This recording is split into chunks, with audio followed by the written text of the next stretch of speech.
Tres extraños, tres vidas idénticas. Un reencuentro que parecía un milagro, pero que en realidad era la prueba de un crimen. Esto es Código Oscuro. Es el otoño de la década de los 80. Robert Shafran, o como le decían, Bobby Shafran, era un chico de 19 años, no precisamente el más sociable ni mucho menos el más popular del mundo. Solo era un joven normal, a punto de empezar una nueva etapa. Con los nervios típicos de un adolescente, llega a su primer día de clases en el Sullivan Community College, una pequeña universidad en el estado de Nueva York. Pero desde que él pone un pie en ese campus, empieza a sentir un vértigo extraño. Algo no encajaba. Chicos que él nunca había visto en su vida le hablaban y le saludaban como si fueran amigos de toda la vida, dándole palmadas en la espalda. Chicas se le acercaban sonriéndole, dándole abrazos amistosos, y todos, absolutamente todos, lo llamaban Eddie.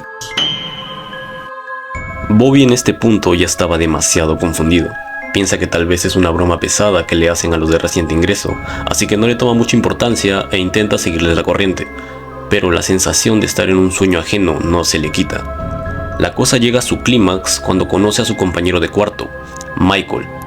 Después de observarlo por un rato, Michael se anima y le suelta la pregunta que cambiaría todo. ¿Tú eres adoptado? Bobby, sorprendido, responde que sí.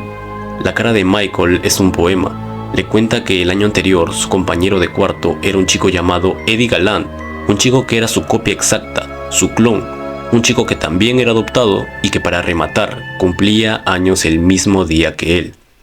La cabeza de Bobby era un torbellino de emociones, estaba demasiado confundido, pero Michael convence de que Bobby llame a Eddie para que puedan pactar un encuentro. Consiguen el teléfono de Eddie, marca, y cuando Eddie contesta al otro lado de la línea, Bobby se queda helado. Es como escucharse a sí mismo en una grabación. No necesitan decir mucho más, así que pactan un lugar de encuentro y lo hacen. Al momento de verse, es como si se miraran en un espejo. La misma sonrisa torcida, la misma forma de mover las manos, el mismo pelo rizado. La alegría es explosiva, pura euforia. Son gemelos. Una vida entera sin saber del otro, borrada en un instante de reconocimiento absoluto. Su historia, como es lógico, salta en todos los periódicos. Es la noticia del momento y es gracias a esa noticia que la historia da otro giro imposible. En su casa, un joven llamado David Kellman mira la foto de los gemelos reencontrados en el periódico y siente que el suelo desaparece bajo sus pies. No está viendo a dos desconocidos, se está viendo a sí mismo, por tercera vez. David también era adoptado, también compartía ese cumpleaños, y cuando finalmente los tres se reúnen, la escena es surrealista. Ya no es una coincidencia, es algo más. Son trillizos, tres copias exactas que la vida o algo más los separó al nacer. La fama fue instantánea, se convirtieron en celebridades, el trío inseparable, y lo supieron aprovechar muy bien. En 1988 abrieron su propio restaurante en el Soho de Nueva York, al que llamaron, como no podría ser de otra manera, Triplets, un steakhouse romano que se puso de moda de la noche a la mañana. Imagínate la siguiente escena. Ibas a cenar, te atendían los trillizos más famosos del mundo, así que el Prime fue tan grande que en su primer año facturaron más de $1 millón. Estaban prácticamente en la cima del mundo. Su fama llegó a tal punto que incluso tuvieron un pequeño cameo en la película de Buscando a Susan en 1985, junto a la mismísima Madonna. Eran un fenómeno de la cultura pop, un símbolo viviente de que la sangre es más fuerte que cualquier otra cosa. Pero mientras el mundo celebraba el milagro, ellos en la intimidad empezaron a sentir el peso de las preguntas. Las pequeñas diferencias en su crianza ahora salían a la luz en el día a día del restaurante. Pequeñas discusiones sobre cómo gestionar el negocio se convertían en tensiones.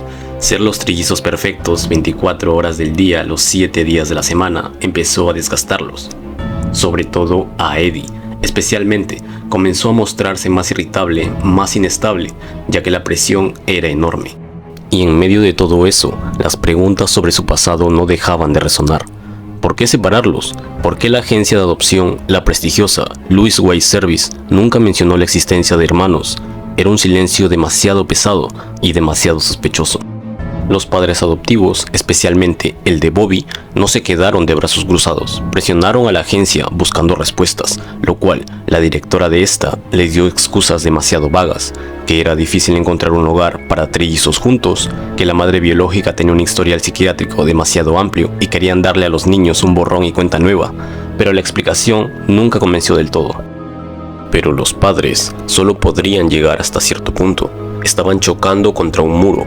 La verdad completa no saldría a la luz por ellos, sino por un hombre cuya profesión era precisamente derribar muros, el periodista Lawrence Wright. Para principios de los años 90, la historia de los trillizos ya no era una noticia de primera plana, pero para un reportero de investigación de la talla de Wright, que trabajaba para la prestigiosa revista The New Yorker, la historia era demasiado perfecta, las coincidencias eran muchas y el silencio de la agencia era un imán para su curiosidad. Wright decidió hacer lo que mejor sabía: investigar. Fue él quien empezó a tirar del hilo de la verdad. No se conformó con las respuestas oficiales, ni mucho menos con la historia feliz. Fue él quien, a través de sus fuentes y una investigación exhaustiva, conectó el nombre de la agencia, Louis Weiss Service, con el de un enigmático psiquiatra austriaco, el Dr. Peter Neubauer, y su centro de desarrollo infantil, Child Development Center. La investigación de Wright destapó la palabra clave que lo cambiaría todo: estudio. Descubrió que la separación de los hermanos no tuvo nada que ver con facilitar su adopción. Habían sido, desde el momento de su nacimiento, los sujetos involucrados de un experimento psicológico. En 1995, Lawrence Wright publicó su demoledor reportaje y el mundo se enteró de esta trágica historia. La historia de un milagro familiar que se convirtió públicamente en la crónica de un experimento humano, frío y calculado. Neubauer quería resolver el eterno debate de la naturaleza versus crianza, y para ello no solo separó a los trillizos, sino a muchos otros pares de gemelos, entregando cada uno a una familia con un nivel socioeconómico y educativo distinto. Envió a cada trillizo a una familia de clase alta, una de clase media y una de clase de escasos recursos. Como un dios en un laboratorio, miraba cómo se desarrollaban. El nivel de manipulación era aterrador.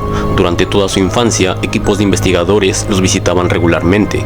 A las familias les decían que era un seguimiento rutinario, pero en realidad los grababan en video, les hacían pruebas de inteligencia, de personalidad.